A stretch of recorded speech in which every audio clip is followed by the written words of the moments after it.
Online ये check कर लेंगे।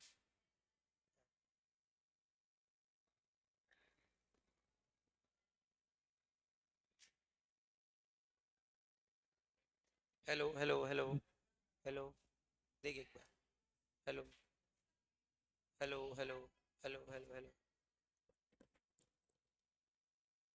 हुआ लॉगिन?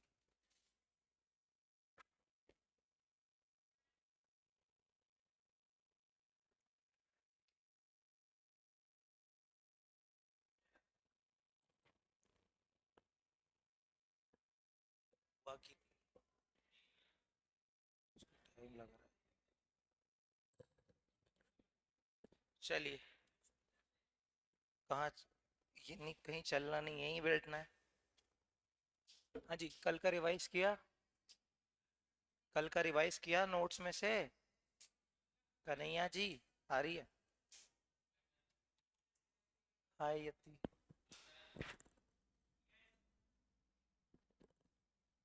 यति क्लास में।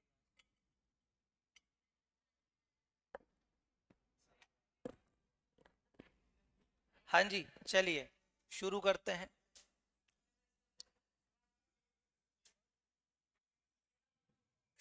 क्या हो रहा है? अच्छा अच्छा, स्क्रीन, अरे सॉरी, स्क्रीन तो वो कर ही नहीं ना। हाँ, अब वो लगा ही नहीं थे एक्चुअली।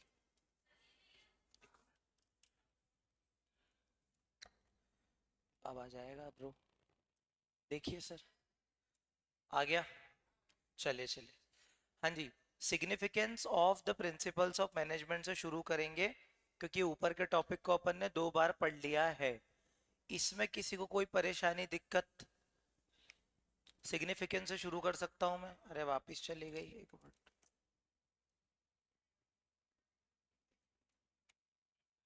हाँ जी। Significance of principles of management से दोस्तों शुरू करने वाले हैं। सिग्निफिकेंस का मतलब होता है इम्पोर्टेंस। समझना मेरी बात को। सिग्निफिकेंस का मतलब क्या होता है? इम्पोर्टेंस। इसके पहले अगर मैं आपको थोड़े से इस चैप्टर का कुछ लिखाना चाहूं, तो लिखा सकता हूं क्या? अब एक साथ लिखाऊं? तो चैप्टर 3 लिख लो यार, ऐसे क्या कर रहे हो? चैप्टर 3 लिख लो कहीं एडजस्ट करके, मैं चैप्टर 3 से लिखवाना शुरू कर देता हूँ ना। ओ सॉरी, चैप्टर 2 से लिखना शुरू कर दो, चैप्टर 1 दे दूंगा, उसको टिप लेना फटाफट फटाफट। चैप्टर, मैं बोल रहा हूँ। हाँ, साथ साथ लिखा रहा हूँ। साथ साथ लिखा रहा हूँ। है ना, बस वही बोल रहा हूँ, साथ साथ लिखा रहा हूँ। तो कॉपी रोज ले आया करो, छोटी सी कॉपी तो है तुम्हारी। अरे यार, रोज क्यों नहीं ला सकते तुम? देखिए दोस्तों, प्रिंसिपल ऑफ मैनेजमेंट, अब आप ना हेडिंग बना लो ताकि अपन आज से सिंक में चलें। चैप्टर 1 के लिए कितने पेज छोड़ोगे रे? 7 या 8 पेज छोड़ दो, बहुत है। पहले सेकंड लिख लो ना, कोई दिक्कत नहीं है। आगे पीछे रहेगा उसमें क्या दिक्कत है? देखो बेटा, अपन क्या पढ़ने वाले हैं, हमारे चैप्टर का नाम ये क्या है? प्रिंसिपल्स। लेकिन बेसिकली कौन कौन से इसमें यहाँ लिखूंगा मैं, इसके अलावा ये दिख, ठीक है। हाँ जी, मैं क्या बोल रहा था? मैं बोल रहा था प्रिंसिपल्स ऑफ मैनेजमेंट नाम का चैप्टर जो है, इसके नोट्स अपन लिखना शुरू कर रहे हैं। देखो, इसमें सबसे पहले हमको मेन मेन चीजें, बातें क्या याद रखनी है कि ये क्या है दोस्तों? ये फंडामेंटल। मैं आपको कीवर्ड्स कीवर्ड्स लिखवा रहा हूँ और शॉर्ट में लिखवा रहा हूँ, ताकि आप जब घर पे रिवाइज करो आपके लिए आसान हो। मैं क्या लिखा रहा हूँ? Fundamental principles. Fundamental principles which an organization which an organization should follow to achieve optimum results।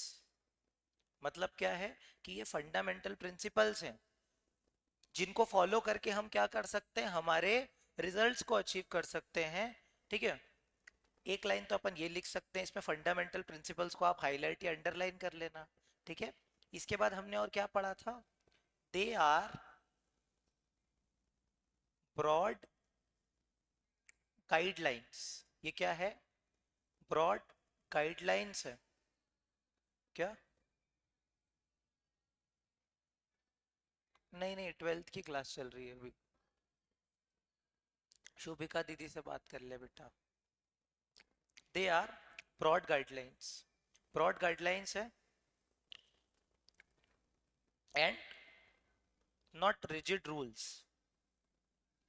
Rigid rules नहीं है। ये वाली चीजें अपने को ध्यान रखनी थी, बाकी आगे पीछे तो अपन लिख ही लेंगे। शॉर्ट में लिखवा रहा हूँ, पूरा पूरा लॉन्ग में लिखोगे तो फिर मतलब ही नहीं है। आपको किस किस किन किन वर्ड्स पे फोकस करना है? फंडामेंटल प्रिंसिपल्स है, ब्रॉड गाइडलाइंस है, रिजिड रूल्स नहीं है। उसके बाद हमने क्या बोला था? These principles are flexible, flexible in nature. ये सिंपल, इसको सिंपल इंग्लिश बोलते हैं, फ्लेक्सिबल इन नेचर, ऐसा ही एग्जाम में लिख करके आना होता है। These principles are flexible in nature, they can be applied, they can be applied as per situations oblique circumstances।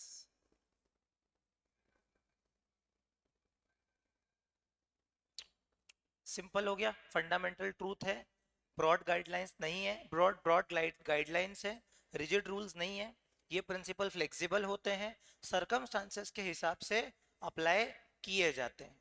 ठीक है, इसमें अगर मैं आपको मेन मेन कीवर्ड्स को हाईलाइट करवाऊं तो फंडामेंटल प्रिंसिपल याद रखना है, ब्रॉड गाइडलाइंस याद रखना है, रिजिड रूल्स नहीं है ये याद रखना है, फ्लेक्सिबल इन नेचर याद रखना है बस, और सिचुएशन से याद रखना है कि सिचुएशन के हिसाब से चेंज कर सकते हैं। क्लियर हो रहा है मामला? अगर इस तरीके से लिखे तो सिंपल है, वो भारी भरकम लैंग्वेज छोड़ो। ये जो कीवर्ड्स हैं, मैं आपको क्या सिखा रहा हूँ पता है? मैं आपको एज इट इज मान लो रट्टा मारना या मतलब ऐसा टीपना नहीं सिखा रहा हूँ। मेरा मकसद ये है कि आपको तैयार करूँ कि आप ऐसे सेंटेंसेस बना सको कि बस आपको कीवर्ड दिमाग में रखना है, बाकी ये सेंटेंस जनरली मैंने कोई शशि थरूर वाली इंग्लिश यूज नहीं करी, सिंपल इंग्लिश यूज करी, ऐसे एग्जाम में लिखना होता है। देखो, इसका ये फंडामेंटल प्रिपोजिशन गाइडिंग एक्शन हो गया, रिजिड रूल हो गया, क्रिएटिवली अप्लाई हो गया। क्रिएटिवली अप्लाई वाला एक अपन पॉइंट लिख लेते हैं, और हाँ मेजरली यही है।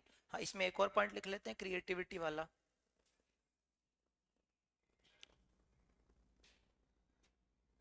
It can be applied creatively.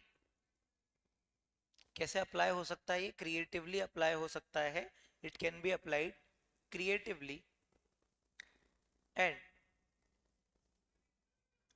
Differs as per individual managers approach. ठीक है,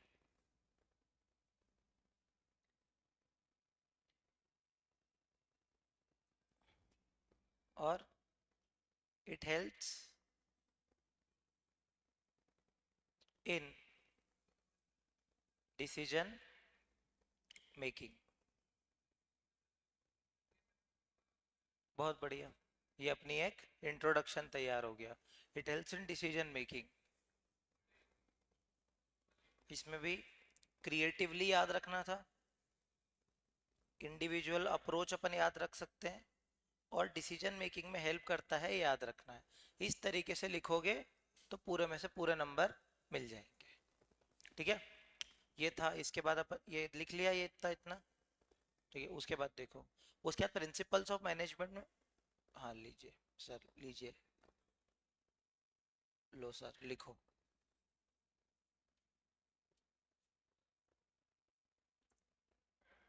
है ना?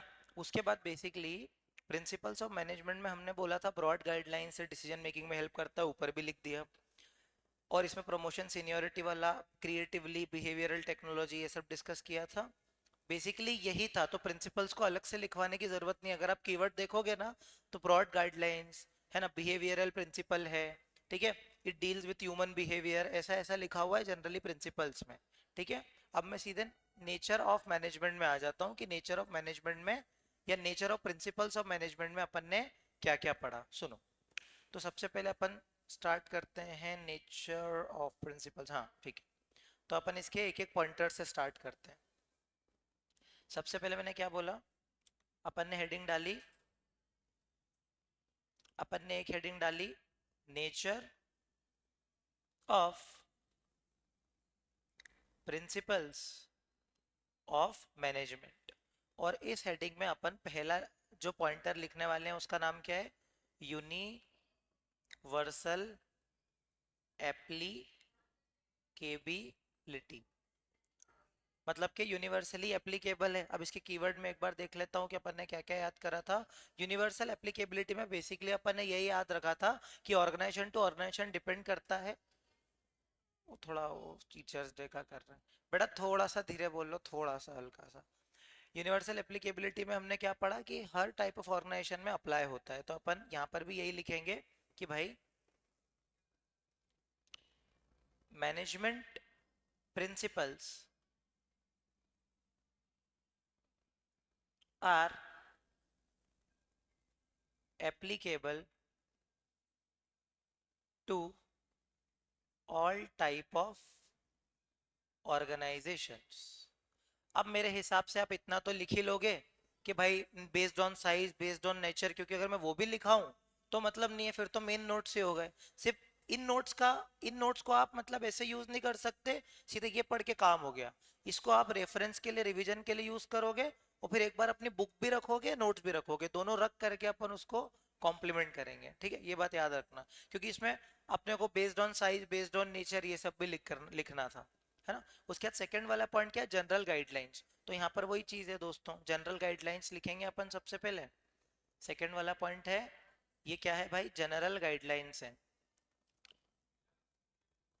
तो जनरल गाइडलाइंस में क्या लिखेंगे, जनरल गाइडलाइंस पे अपन बोलेंगे they are broad guidelines but not rigid rules. एक तो ये वाला पॉइंटर, और अपन नीचे एक लिखेंगे कि भाई they do not provide straight, एक मिनट ई लाएगा, स्ट्रेट फॉरवर्ड सॉल्यूशंस।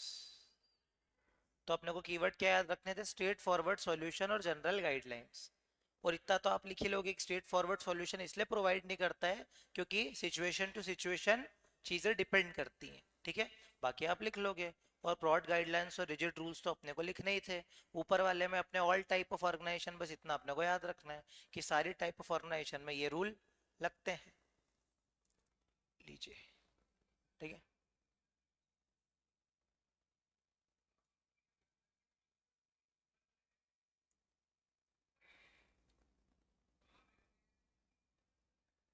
ठीक है, उसके बाद, उसके बाद हमने बोला था देखो भाई, फॉर्म्ड बाय प्रैक्टिकल एक्सपेरिमेंटेशन, तो इसमें हमने नॉलेज, एक्सपेरिमेंटेशन, ये सब याद रखा था।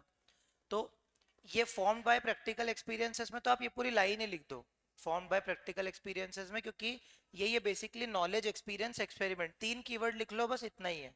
क्योंकि वही है कि मैं नॉलेज लूंगा, मैं एक्सपेरिमेंट करूंगा, मैं एक्सपीरियंस लूंगा, और उसके हिसाब से क्या होगा, मुझे पता चल जाएगा कि मेरे ऑर्गेनाइजेशन के लिए क्या सही है, हाँ? तीसरी वाली लाइन मतलब बस इतना ही लिखना है, नॉलेज, एक्सपीरियंस एंड एक्सपेरिमेंटेशन, बस।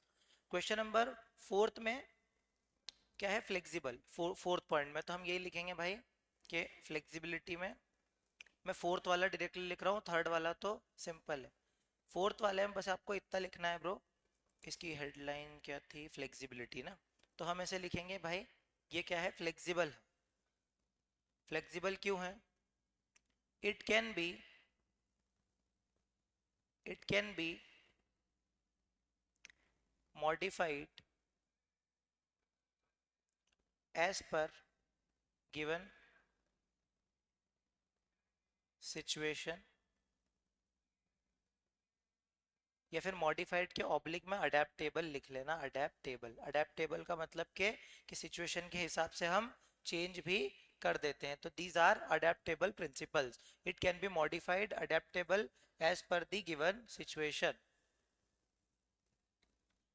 उसके बाद मेनली बिहेवियर पे ऑपरेट करता है, तो हम बोलेंगे कॉम्प्लेक्स ह्यूमन बिहेवियर से डील करता है, बिहेवियरल इन नेचर है। तो आपको मेनली बिहेवियर के आगे सिर्फ कॉम्प्लेक्स ह्यूमन बिहेवियर लिखना है और कुछ लिखने की जरूरत नहीं है, आपको याद आ जाएगा। तो आप फिफ्थ वाली हेडिंग डालो मेनली बिहेवियर, और उसके आगे सिर्फ ये वाला कीवर्ड लिखो कॉम्प्लेक्स ह्यूमन बिहेवियर। या फिर ऐसा भी लिख सकते हो deals with the complex human behaviour, क्योंकि लोगों से डील करना थोड़ा सा मुश्किल है। तो ये फिफ्थ वाला हो गया। उसके बाद सिक्स्थ वाले में कॉज एंड इफेक्ट, और सेवेंथ वाला कॉन्टिंजेंट। तो अपन जो सिक्स्थ वाला लिख रहे हैं उसमें अपन क्या लिखेंगे, कॉज एंड इफेक्ट रिलेशनशिप। इसका क्या मतलब है, इसका ये मतलब है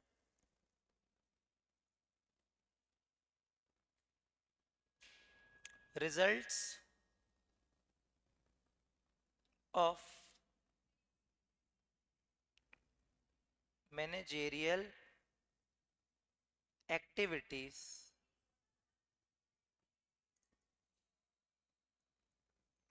depends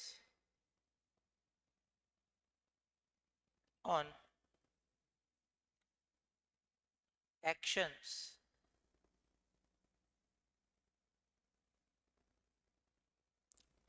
taken by managers। Fifth वाले में कौन सा पॉइंट था, फिफ्थ वाले में बस इतना ही लिखना था मेनली बिहेवियर में it deals with complex human behaviour, बस इतना ही लिखना था बस।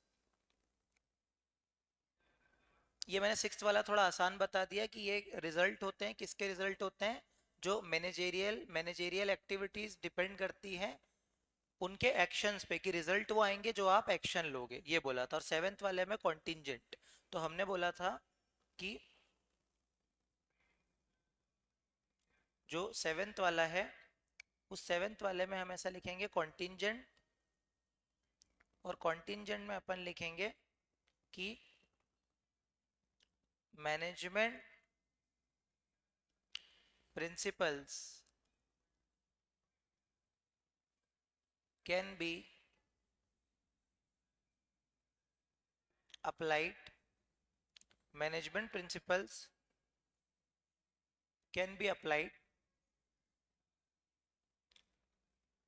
in different situations, but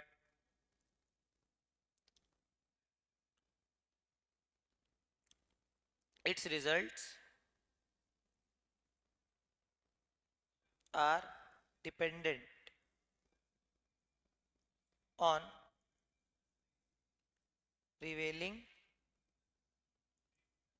situations। उसके रिजल्ट्स डिपेंड करते हैं प्रिवेलिंग सिचुएशंस पे। कॉन्टिंजेंट है मतलब मैनेजमेंट प्रिंसिपल किसी भी सिचुएशन में अप्लाई हो सकता है, लेकिन रिजल्ट्स डिपेंड करते हैं कि उस टाइम पे क्या सिचुएशन है, उसके हिसाब से मैनेजमेंट प्रिंसिपल के रिजल्ट्स आते हैं। ये आसान भाषा है, ये जो है ये आसान भाषा है, ठीक है। ये वाली थोड़ी सी मुश्किल है वैसे, है तो ये भी। हाँ जी लिख लीजिए, ले ऐसे, रुक जा एक मिनट यार, ये ऐसे क्यों नहीं हो रहा है, ले ऐसे एक लिख ले। हम्म, ठीक है। अब अपन नेक्स्ट टॉपिक, ऐसे लिखवाऊं दोस्तों चलेगा, ठीक है। शॉर्ट में लिख दिया, आसान भाषा में लिख लिया, नोट्स पढ़ो, ये देखो दोनों से बढ़िया तैयारी हो जाएगी, ठीक है। अब अपन लिखते लिखते ही चलते हैं ताकि अपना साथ साथ नोट्स भी बनते चले जाएं। सबसे पहले अपन सिग्निफिकेंस ऑफ मैनेजमेंट पढ़ रहे हैं, तो पहले पढ़ते हैं फिर लिखते हैं इसको। हाँ जी, सिग्निफिकेंस ऑफ मैनेजमेंट में सबसे पहला पॉइंट क्या है? देखो, सिग्निफिकेंस का मतलब होता है इंपॉर्टेंस। सिग्निफिकेंस का मतलब होता है दोस्तों इंपॉर्टेंस, कि प्रिंसिपल्स ऑफ मैनेजमेंट की इंपॉर्टेंस क्या है। उसका पहला पॉइंट क्या है? Providing managers with useful insights into reality. Insights का मतलब पता क्या होता है भाई? रियलाइजेशन। रियलाइजेशन, या फिर इंसाइट्स को आप ऐसे रियलिटी चेक भी बोल सकते हो। रियलिटी चेक, इसका एग्जांपल अपन ने लिया था। मैंने जब एक बार फिर से बोलते हैं, देखो, इनसाइट्स का मतलब सिंपल सी बात है कि जैसे कन्हैया को लग रहा था कि अरे मैं तो टॉप कर जाऊंगा, मैंने बहुत अच्छी तैयारी करी है, लेकिन जैसे ही उसने टेस्ट दिया तो उसको पता चला कि नहीं यार, तैयारी इतनी भी अच्छी नहीं है। मतलब उसको क्या मिला? एक रियलिटी चेक मिला। जैसे अपन सीए फाउंडेशन की तैयारी कर रहे हैं और अभी तक हमने कोई भी टेस्ट नहीं दिया था, लेकिन जैसे ही टेस्ट दिया तो टेस्ट देके पता लगा कि नहीं यार, हम तो ऐसी हवा में उड़ रहे थे, असल में इतना भी इजी नहीं है जितना हम समझ रहे थे। इसको अपन बोलते हैं दोस्तों रियलिटी चेक।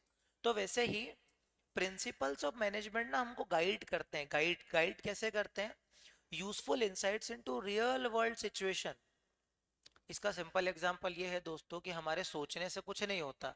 जैसे अगर मैं बोलूं कह रहे नहीं अभी दिन थोड़ी हो रहा है, अभी तो रात हो रही है, और मैं क्या करूं, सारे खिड़की दरवाजे बंद करके अंधेरा कर लूं, तो क्या एक्चुअल में कोई क्या रात हो जाएगी? क्या रियलिटी नहीं बदलेगी दोस्तों? तो वैसे ही जैसे हम हमारे बारे में कुछ भी सोचते रहें, जैसे मैंने एग्जांपल दिया था ना, कन्हैया जो है वो बहुत बढ़िया जिम जाने लग गया, है ना, और केशव 2 साल से जिम जा रहा था, कन्हैया 1 महीना जिम करी, और कन्हैया को क्या लगा, अरे अब तो मैं तो किसी को भी पटक सकता हूँ, मैं तो इतना पहलवान बन गया हूँ। लेकिन जैसे ही इसने अपने केशव से कुश्ती लड़ी तो उसने 2 सेकंड में उसको उठा के पटक दिया, तो फिर उसको रियलिटी चेक मिला कि भाई ऐसा नहीं होता, हमारे बारे में सोचते तो बहुत कुछ है, लेकिन हमारी रियलिटी क्या है? उस रियलिटी बोलते हैं ना भाई, कि एकदम जमीन पर रह करके अपने रियलिटी जानो। तो वैसे ही मैनेजमेंट को ये जो प्रिंसिपल्स हैं, ये बार बार बताते रहते हैं कि भाई तुम्हारी करंट सिचुएशन क्या है। ऐसे तुम हवा में मत उड़ो कि भाई तुमको तो सब आता है, तुम अपनी करंट सिचुएशंस देखो, फिर एनालाइज करो कि तुम एक्चुअल में सही ट्रैक पे हो या नहीं हो। ये बहुत अच्छा एग्जाम्पल है कि हमने सोचा कि अरे हम तो टॉप कर जाएंगे, लेकिन जब सीए फाउंडेशन के मॉक टेस्ट हुए तो पता चला यार 100 में से 30 नंबर ही आ रहे हैं, मतलब कुछ ना कुछ गड़बड़ है। तो पहले तो हम हवा में उड़ रहे थे, लेकिन बाद में जब हमने खुद को एनालाइज किया, टेस्ट दिया, तो पता चला कि नहीं यार, मामला तो कुछ और है। अधेरेंस, अधेरेंस का मतलब होता है फॉलो करना। अधेरेंस का मतलब होता है फॉलो करना। अधेर का मतलब होता है कि जैसे आप टीचर की बात को मानो, तो वो मानना, आज्ञा का पालन करने को अपन बोलते हैं अधेरेंस। तो adherence to this principle will improve their knowledge. तुमको नॉलेज मिलेगा दोस्तों, तुम्हारी एबिलिटी, तुम्हारी अंडरस्टैंडिंग बढ़ेगी वेरियस मैनेजेरियल सिचुएशन के लिए, कि जैसे आप इन प्रिंसिपल्स को अप्लाई करोगे तो आपका नॉलेज बढ़ेगा, आपको नई नई चीजें पता चलेगी कि नहीं यार, ये भी दिक्कत आ सकती है ऑर्गेनाइजेशन में। आपका एक्सपीरियंस बढ़ेगा, आपकी एबिलिटी बढ़ेगी, आप ओवरऑल ग्रो कर जाओगे। ये आपका पहला पॉइंट था। तो यहाँ पर कीवर्ड क्या थे दोस्तों? Providing managers with useful insights into reality. और यहाँ पर अपने को क्या लिखना था बेसिकली, कि रियल वर्ल्ड सिचुएशन से हमको एक रियलिटी चेक मिलता है, नॉलेज, एबिलिटी और अंडरस्टैंडिंग बढ़ती है। तो इसको अगर मैं लिखाऊं पहला पॉइंट, पहला पॉइंट अपना क्या कहता था? Providing managers with useful insights into reality. तो मैं लिख रहा हूं यहाँ पे providing managers with useful insights into reality. तो बेसिकली अपन क्या लिखेंगे कि it gives a reality check weather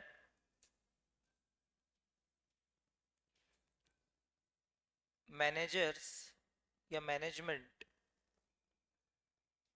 of organisation is on right track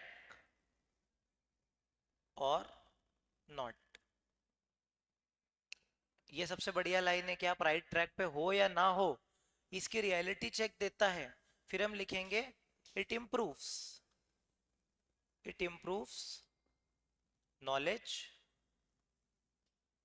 It improves knowledge, ability, and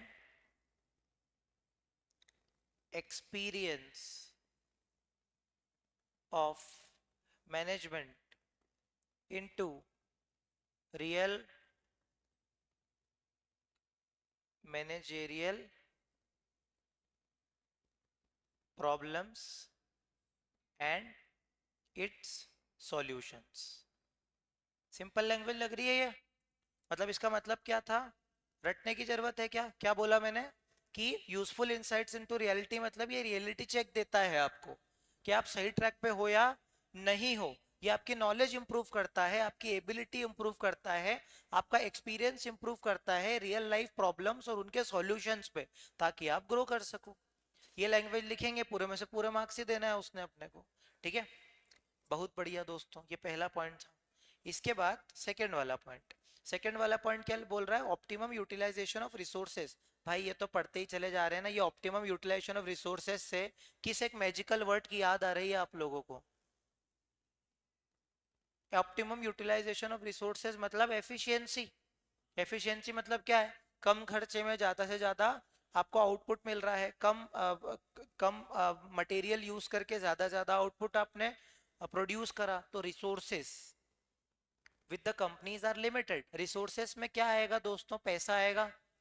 इसके अलावा आपके मटेरियल वगैरह आएंगे, है ना? मटेरियल, फ्यूल, मशीन, ये सब आपके रिसोर्सेज होते हैं, पैसा वगैरह। तो ये लिमिटेड है हमारे पास। तो management principle equip the manager to see the cause and effect their decision and action, thus reduce wastage. कुल मिला के आपको वेस्टेज को रिड्यूस करना है। ऑप्टिमम यूटिलाइजेशन ऑफ रिसोर्सेस आपको ले करके आने ताकि मैक्सिमम बेनिफिट मिले मिनिमम कॉस्ट में, जिसको अपन प्यार से क्या बोलते हैं दोस्तों? एफिशिएंसी। तो आपको बढ़िया नोट्स बनाने हैं, तो आप क्या करा करो, साइड में जो मैं लिखता हूँ वो आप भी लिख लिया करो। मैं जो बोलता हूँ उसको हिंदी में साइड में लिख लिया करो, और जो मैं लिखाता हूँ वो भी लिख लिया करो। तो उससे जब अपन पढ़ने बैठते हैं तो बहुत अच्छा एक अंडरस्टैंडिंग बनती है, एक भी जगह डाउट नहीं आता। ठीक है, ये हो गया ऑप्टिमम यूटिलाइजेशन। और इसके अपन ने एग्जाम्पल भी दे दिए।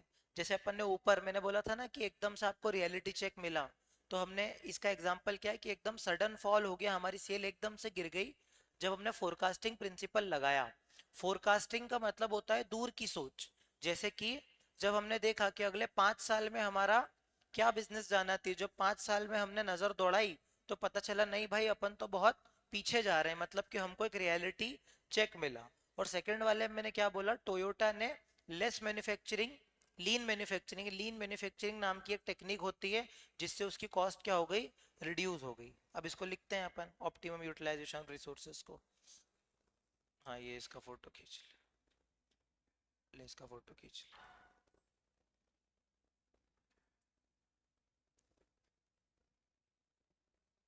ठीक है, सेकंड वाले में अपन लिख रहे हैं सेकंड वाले में ऑप्टिमम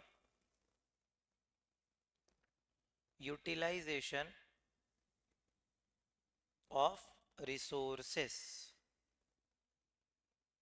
तो ऑप्टिमम यूटिलाइजेशन ऑफ रिसोर्सेस में अपन पहली लाइन क्या लिखेंगे? सिंपल कि the objective of management principles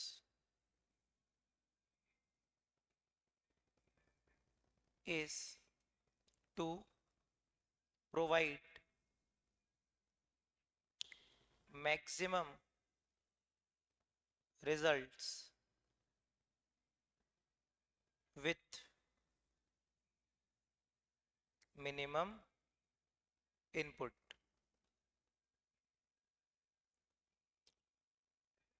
ये लिखेंगे। उसके बाद to achieve organizational goals, management should be able to utilize its resources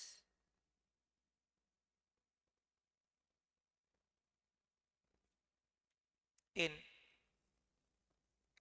best possible manner. ये समझने का एक थोड़ा सा तरीका हो गया कि हमारा मेन ऑब्जेक्टिव क्या है।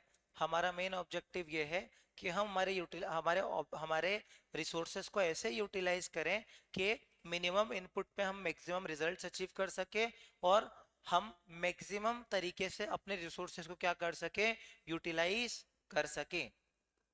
बहुत बढ़िया। फिर उसके बाद फिर उसके बाद सी वाला पॉइंट क्या बोलता है? सी वाला पॉइंट ये बोलता है कि scientific decision.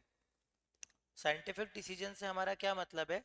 Decision must be based on facts, thoughtful and justifiable. देखो, थॉटफुल का मतलब होता है, थॉटफुल को अपन ऐसे लिख सकते हैं, समझदारी से। कोई भी डिसीजन अगर अपन लेते हैं तो वो समझदारी से लेते हैं, तो इनको भी एक थॉटफुल डिसीजन लेना पड़ेगा। साथ ही साथ justifiable.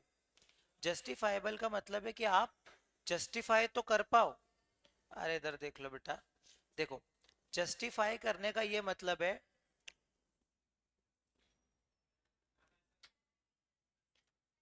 Thank you so much, thank you so much.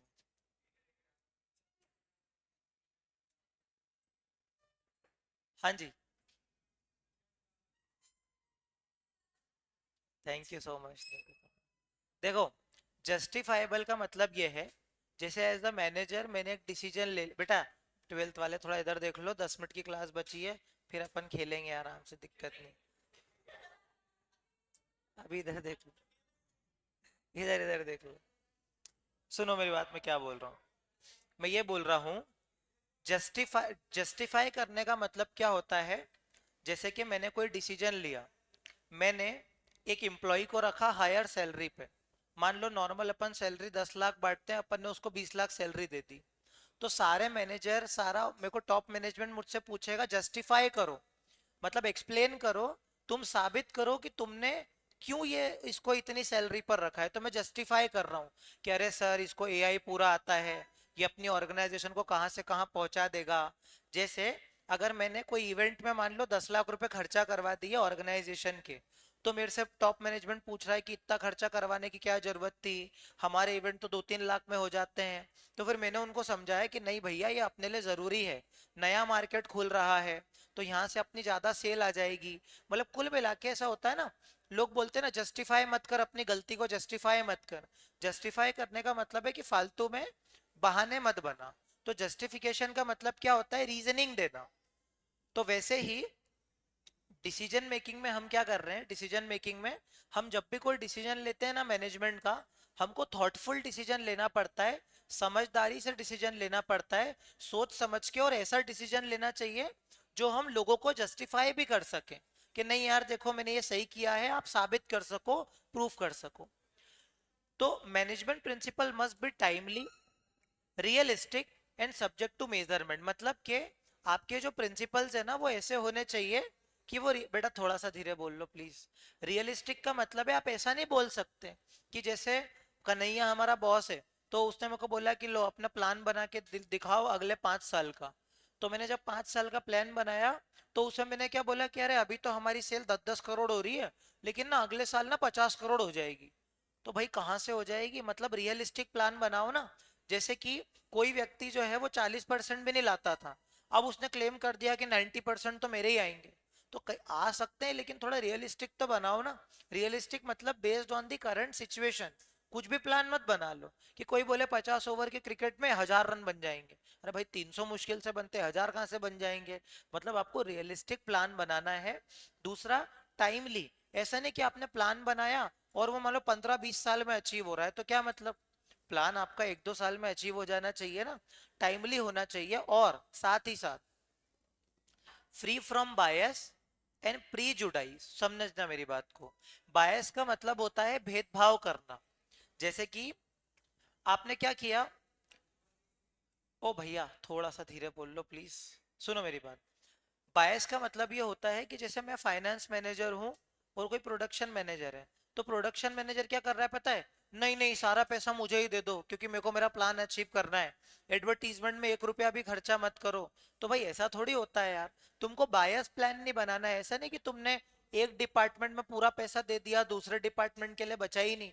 जैसे हम मोबाइल लैपटॉप टैबलेट तीनों सेगमेंट में है मान लो, तो हमको अगर मोबाइल का नया प्रोडक्ट लॉन्च करना है तो हम पूरा पैसा मोबाइल बनाने में थोड़ी लगाएंगे।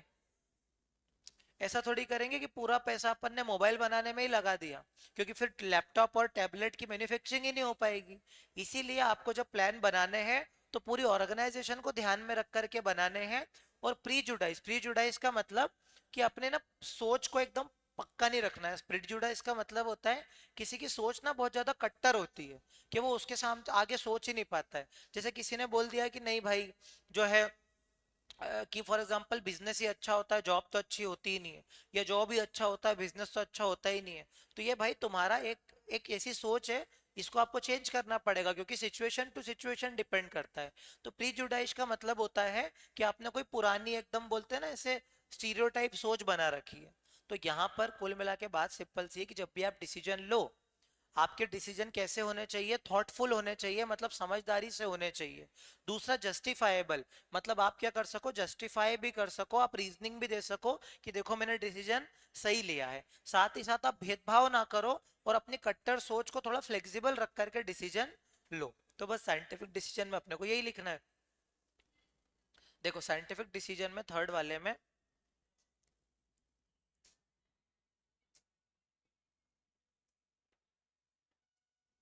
Scientific decision,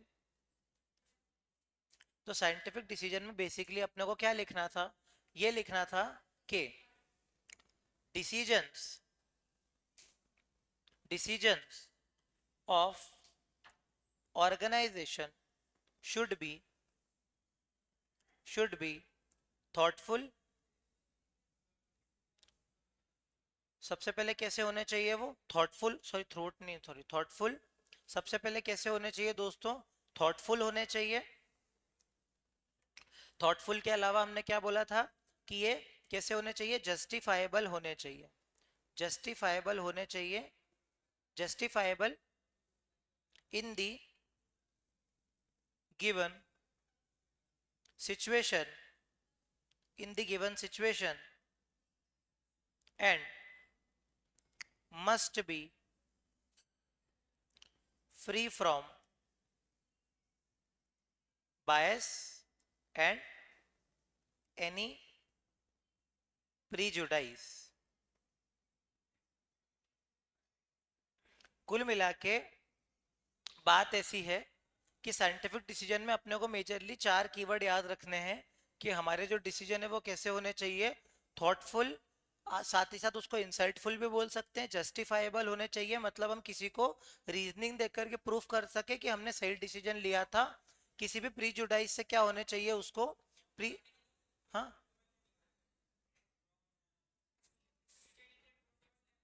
from situation must be free from bias, sorry ये मैं थोड़ा गलत लिख दिया, एक मिनट वापस से लिखता हूँ, थोड़ा सा नीचे नीचे। फ्री फ्रॉम बायस एंड प्रीजुडाइज, ये लिखा है ना? एक मिनट, यही लिखा है, मैंने कुछ नहीं किया है।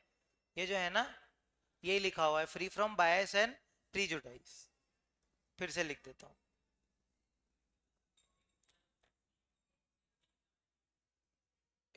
फ्री फ्रॉम, मैंने ये लिखाया था, रुको, बायस एंड प्रीजुडाइज।